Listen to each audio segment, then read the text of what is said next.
Hey all, welcome back. This episode I'm going to be restoring and fitting the rear axle.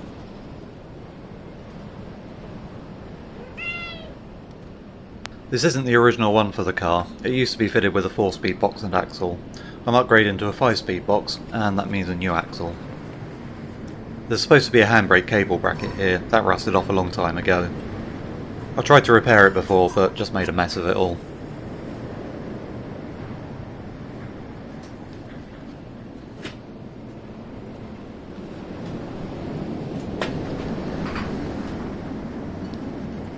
As far as I know, it's a good unit, but I'm not an expert with these. It seems to work as it should, though.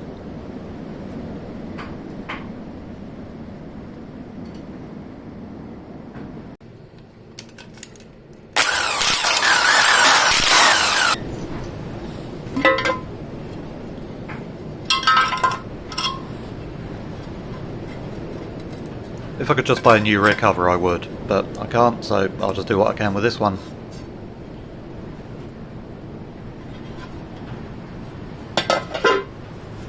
I'm not going to be doing a teardown of the diff. There's too many parts unavailable and I'm afraid I'll just make things worse. So here I'll just clean everything up and hope for the best. If this diff turns out to be no good, I'll come back and do it properly. I will be replacing the shaft bearings and seals though. Somehow I didn't realise there's a hole in the flange that gives you access to these bolts, so I did it the hard way.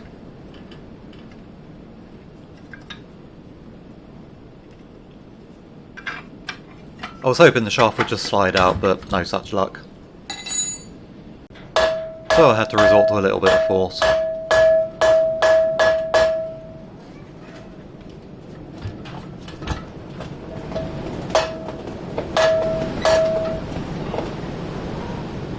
And that did the trick.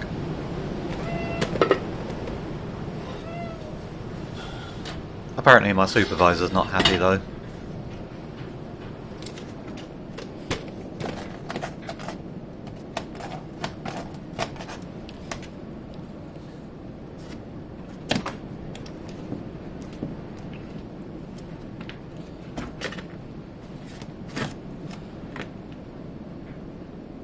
Right, back to work.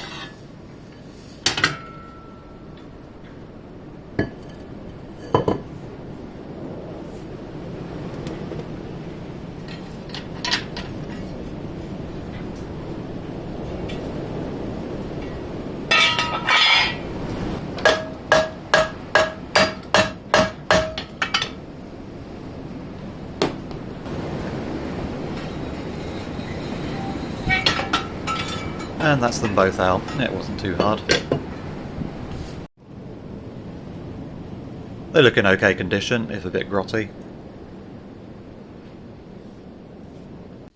The old inner seals came out next.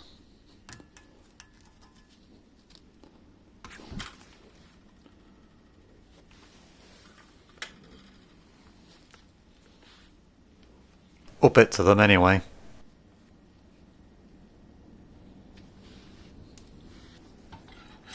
I had to use a slide hammer to get the rest of it out.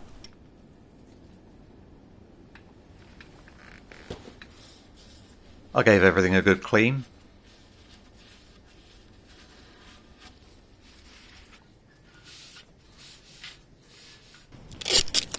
Then I covered the holes up.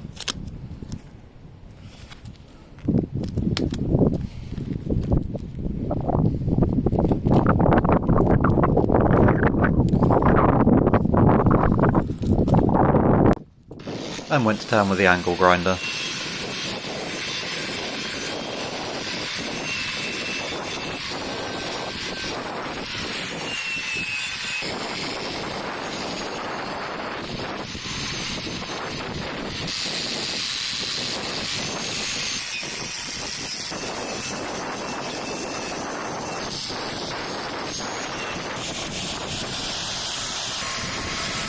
The drill and some wire wheels got to all the little bits the grinder wouldn't reach.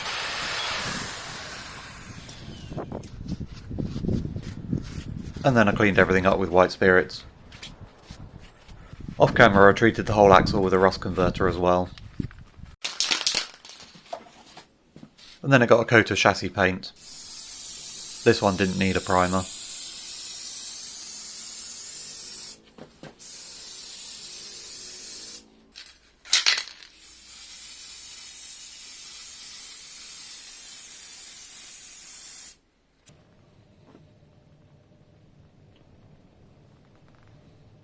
Time to deal with these bearings now. The bearings are held in place with a collar that's an incredibly tight fit on the shaft.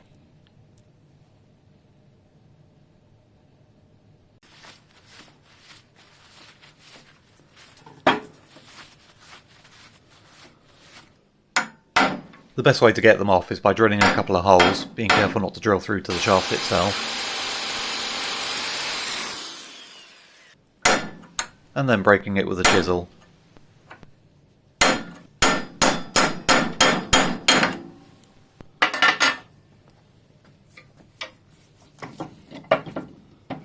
I realised I might be stopping the collar from breaking if I had it clamped in the vise, so I tried repositioning it.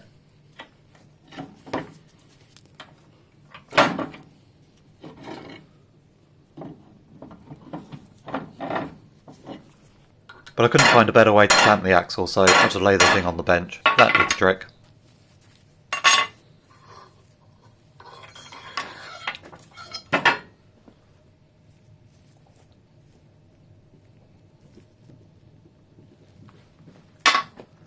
I was hoping the bearing would just slide off at that point, but apparently it's on as tight as the collar is.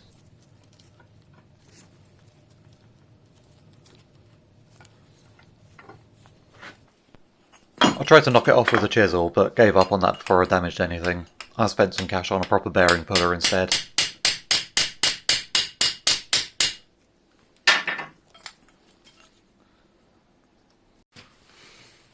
And what a waste of money that turned out to be.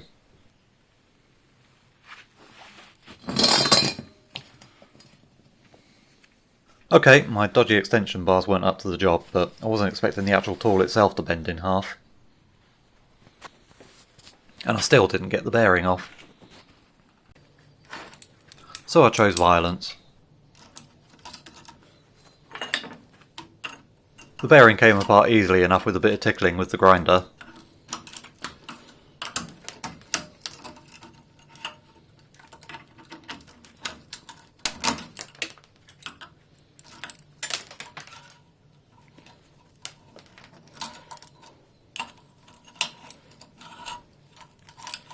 But the inner race was still stuck fast.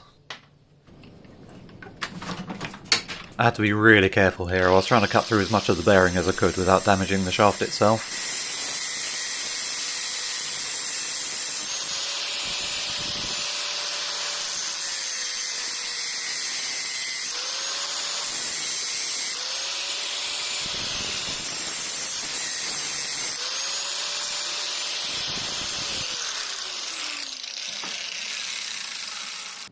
I didn't cut all the way through, just enough to weaken the race so I could knock it off.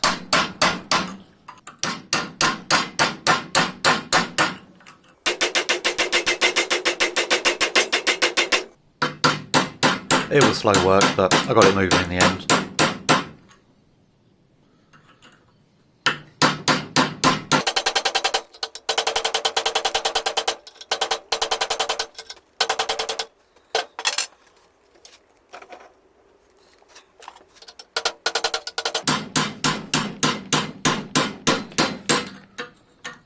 And then off altogether.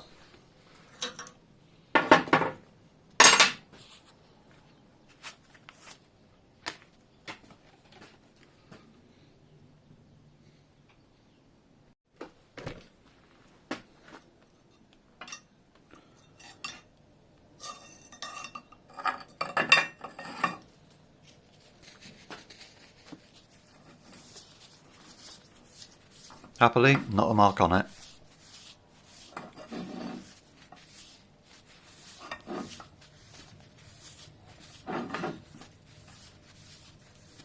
The other shaft came through unscathed as well.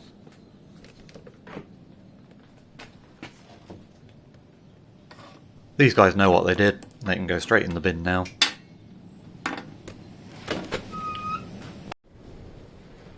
Tempted to just chuck this lot in the bin as well.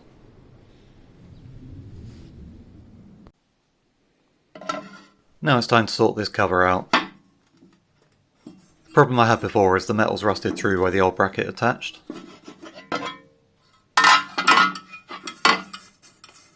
I tried patching it, but the metal's super thin and I just kept blowing holes in it.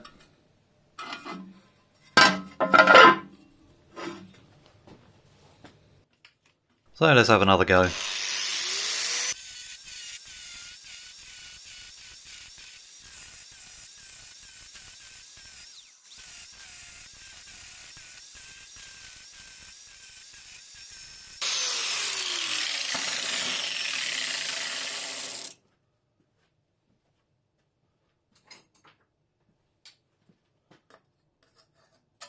First I cut off the old patch and cleaned everything up.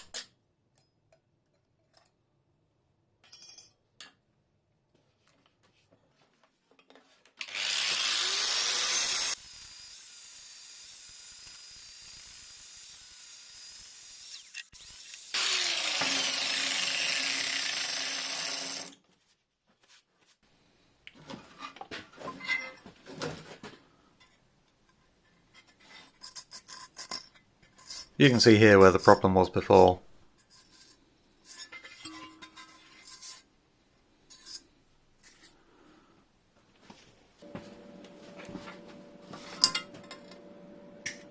So let's try welding it again.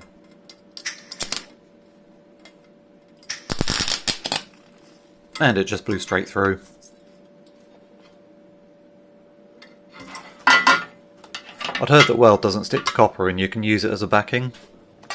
I didn't have any copper, but I did have an old brass dish, so I thought I'd give that one a go.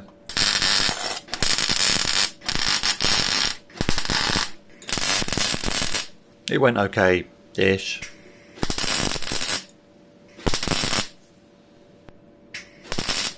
It wrecked the dish, but it lasted well enough for me to build up some weld and plug the hole.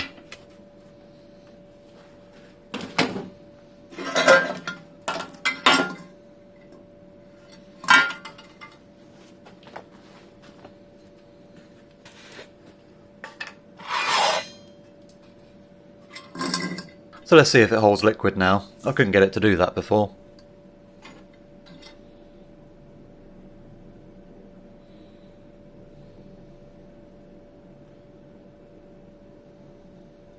So far so good.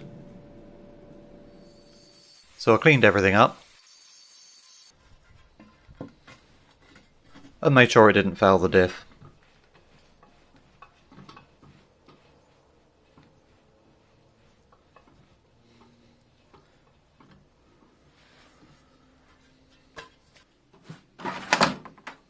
Just to be doubly sure, I thought I'd give my work a bit of extra help.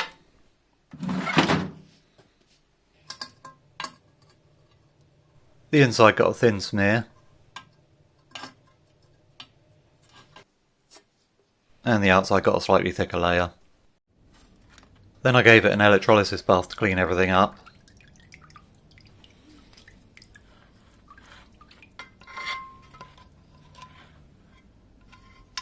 And tidied it all up with a grinder.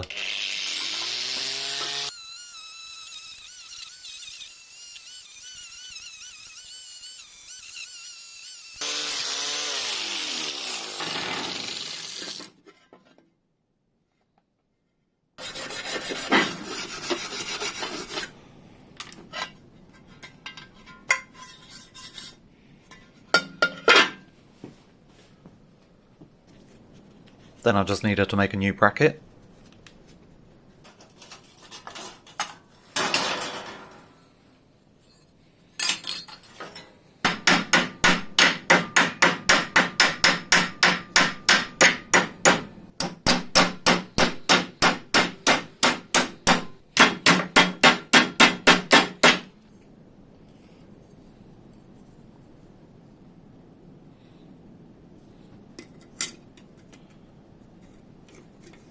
Not the prettiest thing in the world, but it'll do the job.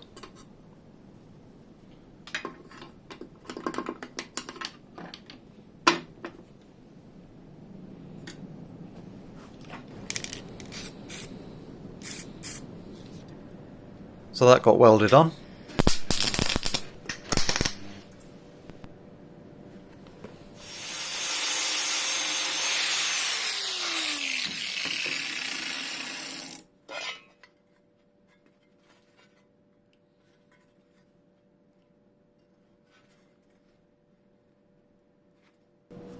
And then it was time for the final test. I left this here for about 3 hours. Bone dry. Perfect. So I got a coat of paint to finish it off.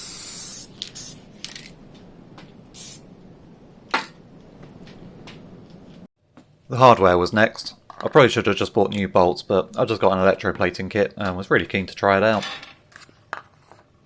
While I was at it, I thought I'd give this rust remover a go.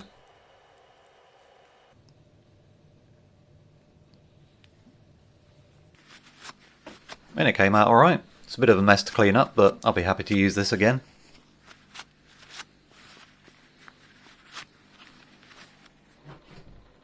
So here's my plating setup. Everything got thoroughly cleaned and degreased before going in the plating bath.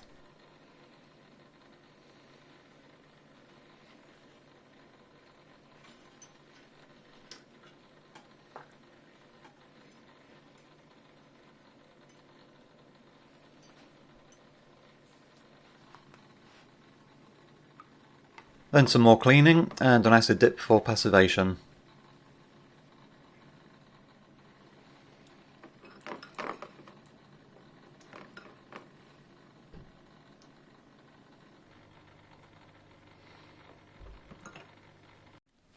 I think I overdid it with the passivation and things are a little gold, but otherwise I'm quite happy with these results.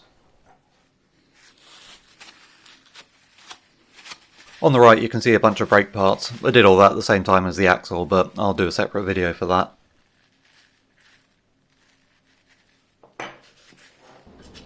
So I cleaned up the old gasket off the axle.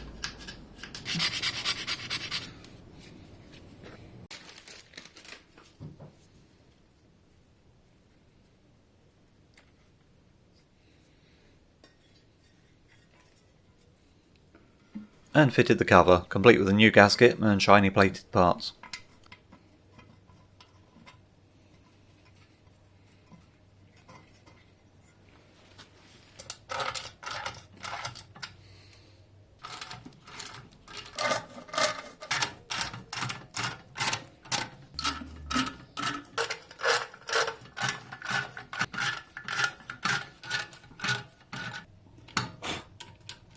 Starting to look good now.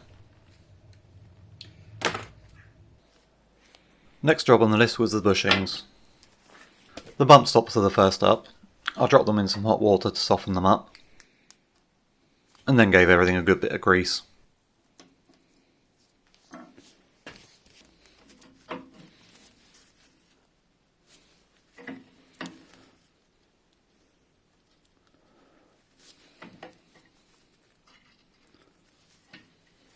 This was super fiddly and everything kept slipping out of alignment, but I got it eventually and with a nice satisfying pop.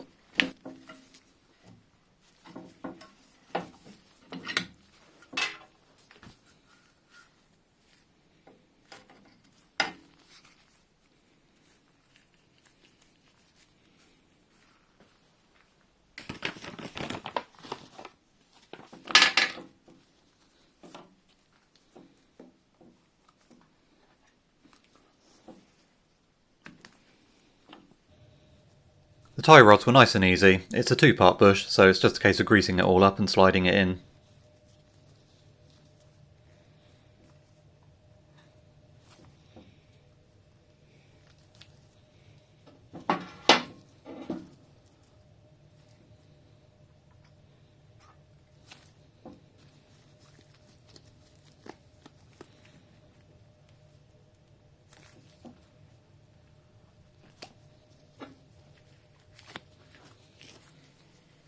If the centre pin doesn't want to go, a bit of persuasion with the vice does the trick.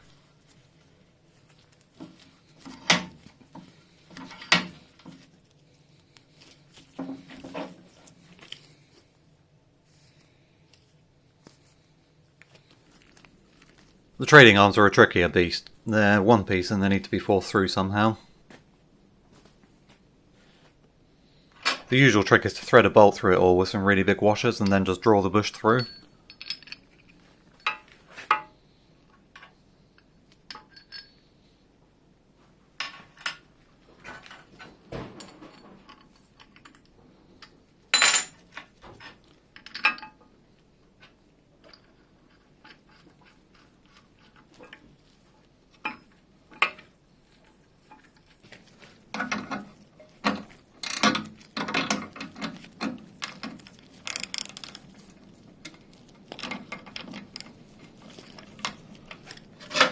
This is maddeningly fiddly, the bush will want to go anywhere but in the hole.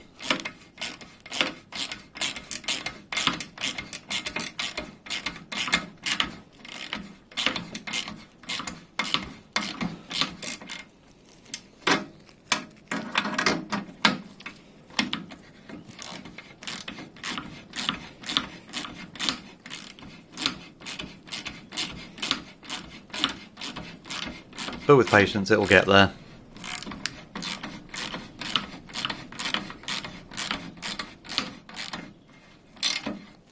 You just need to be careful not to pinch the lip as it goes in. Plenty of grease definitely helps here.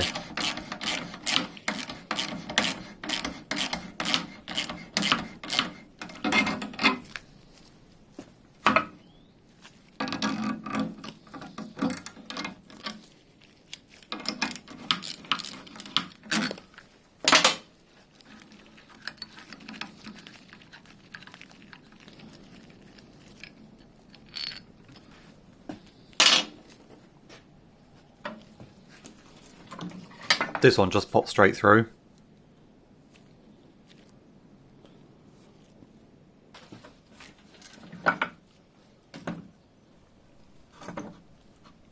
This one didn't want to go, but I managed to squeeze it in with a vice and a big spacer.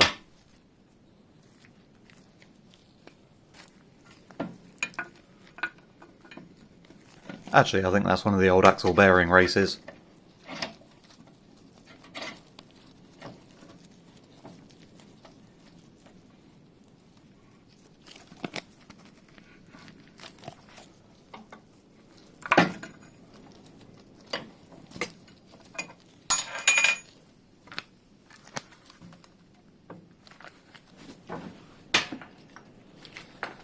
This left the workshop in a horrible greasy mess, but it's easy enough to clean up.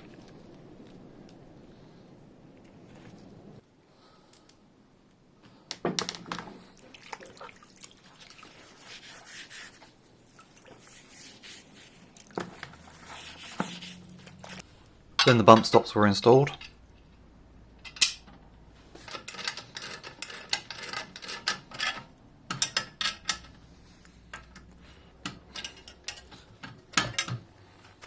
And it was time to fit the new bearings.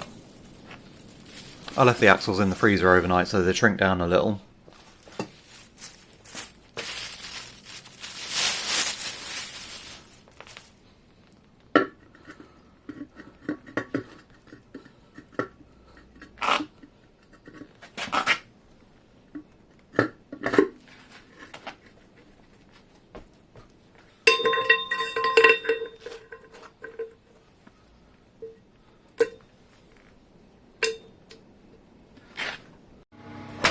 And heated the bearings in the oven to expand them.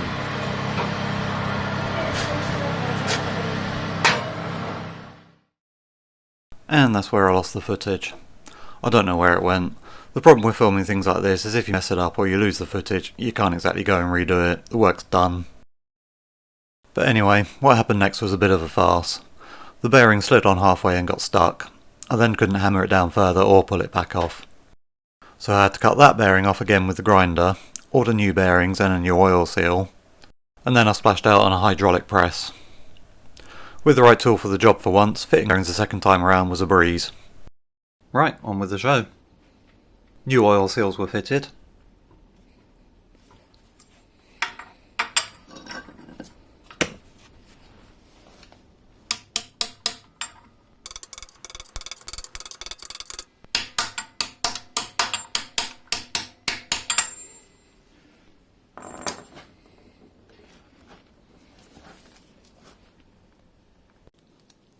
And the bearing's got a final bit of grease.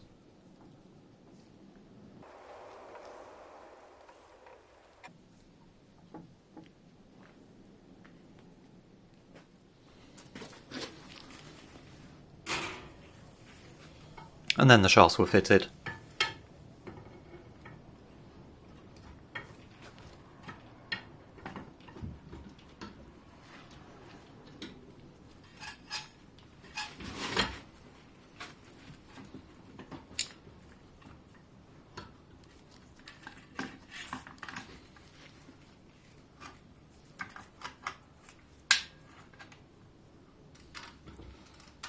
I actually remember there was an access hole this time.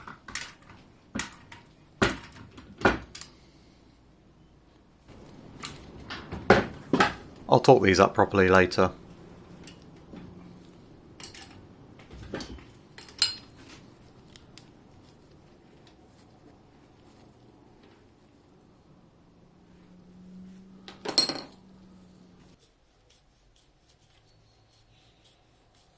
Then I filled the axle up with oil and fitted a new breather.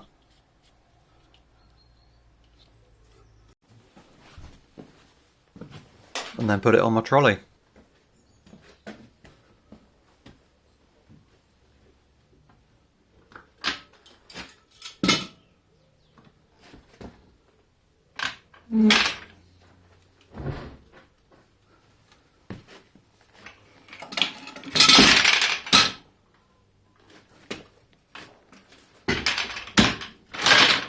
Badly.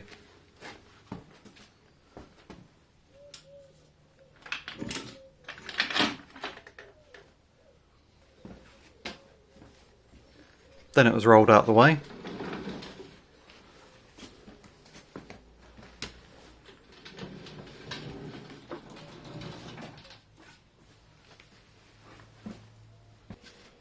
And the old dolly was removed. It served its purpose now, for me at least. It'll be off to a new home soon.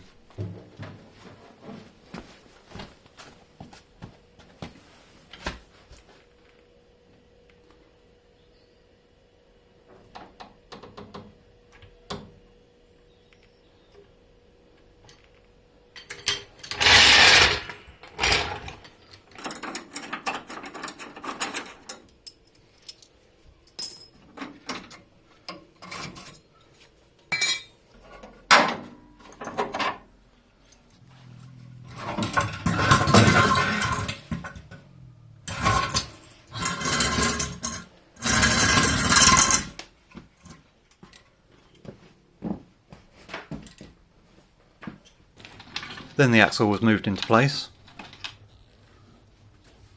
Then the trailing arms were fitted.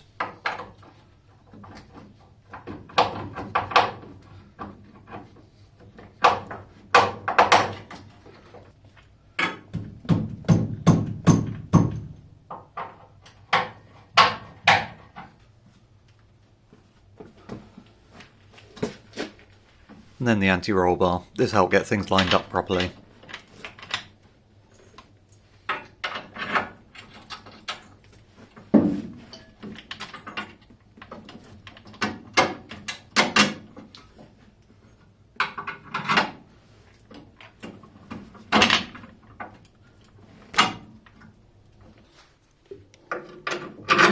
Tie rods were next.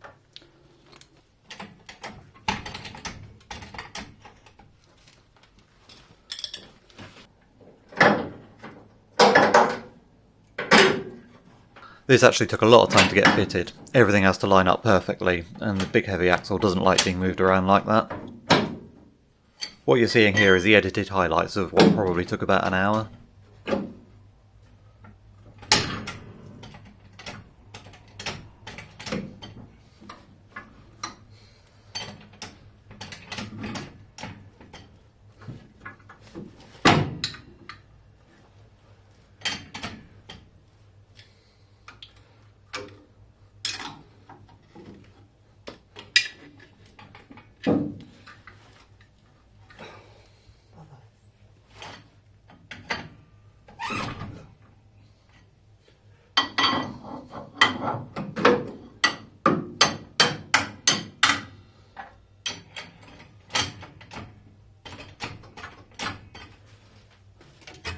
You can see the problem here. These bushes are a tight fit and it's not easy to get the holes lined up.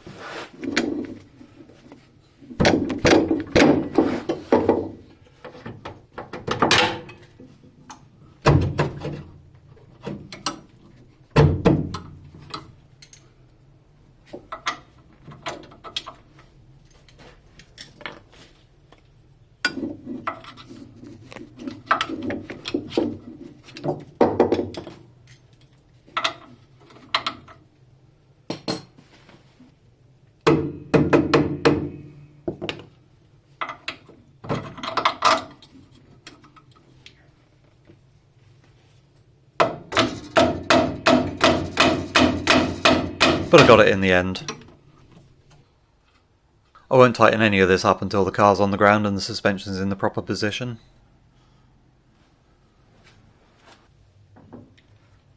Springs came next, complete with the new pads.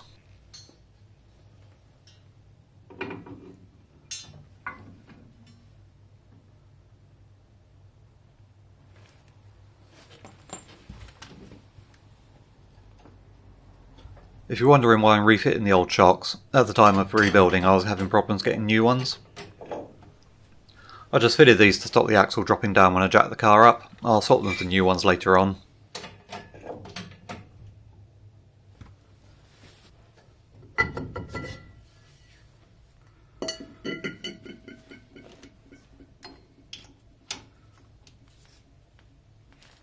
And just in case you didn't believe me about torquing the bolts earlier, here I am doing exactly that.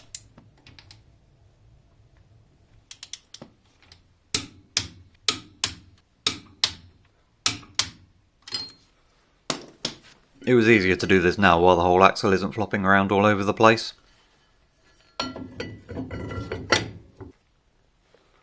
The brake drum screw got some copper grease because just for once I'd like to be able to remove these things without having to drill them out.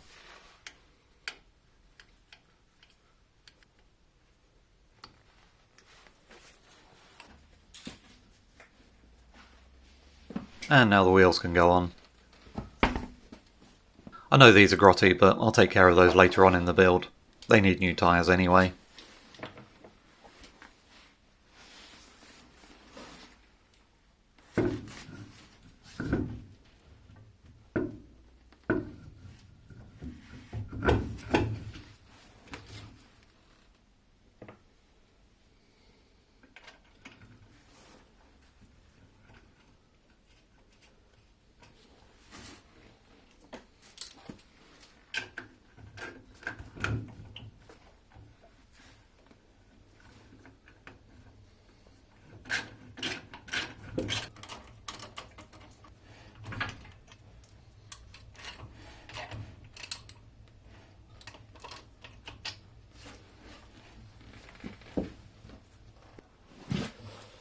And now it's time to get her down on her wheels. Well, two of them anyway.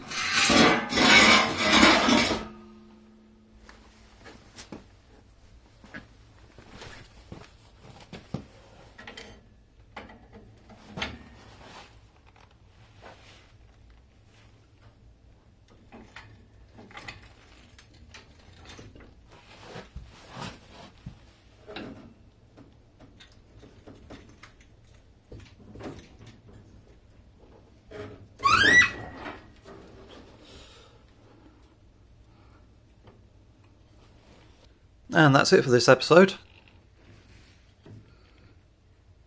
I hope you enjoyed it. Stick around. Things are starting to get interesting now.